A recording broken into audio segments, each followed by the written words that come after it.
জাতীয় সংসদ নির্বাচন সামনে রেখে নোয়াখালীতে শুরু হয়েছে ছোট বড় রাজনৈতিক দলের সম্ভাব্য প্রার্থীদের দৌড়ঝাঁপ। বর্তমান ও সাবেক সংসদ সদস্য থেকে শুরু করে নতুনরাও কাটাচ্ছেন ব্যস্ত সময়।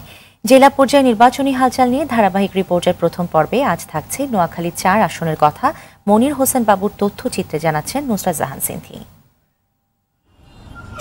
সদর ও সুবর্ণচর এ দুই উপজেলা নিয়ে গঠিত নোয়াখালী ৯ আসন।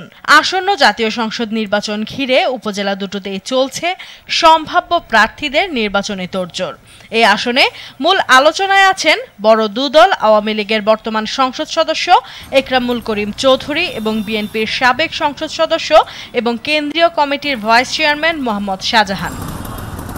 একক নেতৃত্বকে কেন্দ্র করে গঠিত এখানকার আওয়ামী লীগ পাশাপাশি সরকারের বিভিন্ন উন্নয়নের চিত্র তুলে ধরে আবারও জয়ের আশা নিয়ে এগিয়ে যেতে চান বর্তমান সংসদ সদস্য।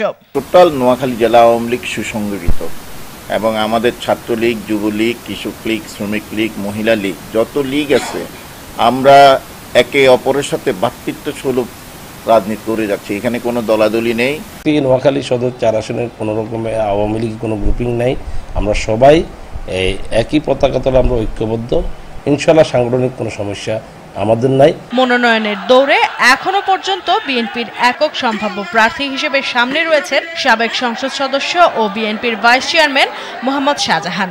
আগামী নির্বাচনে জয়লাভের মধ্য দিয়ে হারানো আসন পুনরুদ্ধারের চ্যালেঞ্জ এখন তার সামনে। যদি নির্বাচন অবাধ ও নিরপেক্ষ এবং একটা নির্দলীয় সরকারের অধীনে হয়, সেই নির্বাচনে বিএনপির প্রার্থী বিপুল ভোটের ব্যবধানে এই আসন সহ সকল আসনে জয়লাভ করবে। উনি এই আসন থেকে ৪বার সংসদ সদস্য নির্বাচিত হয়েছে। ভবিষ্যতে আমরা শতভাগ আশাবাদী যে এই আসন থেকে মোহাম্মদ শাহজাহান ব্যাপক ভোটে জয়লাভ করবে।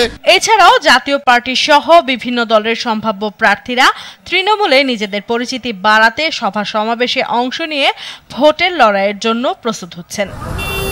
নুসরাত জাহান সিন্ধি, RTV।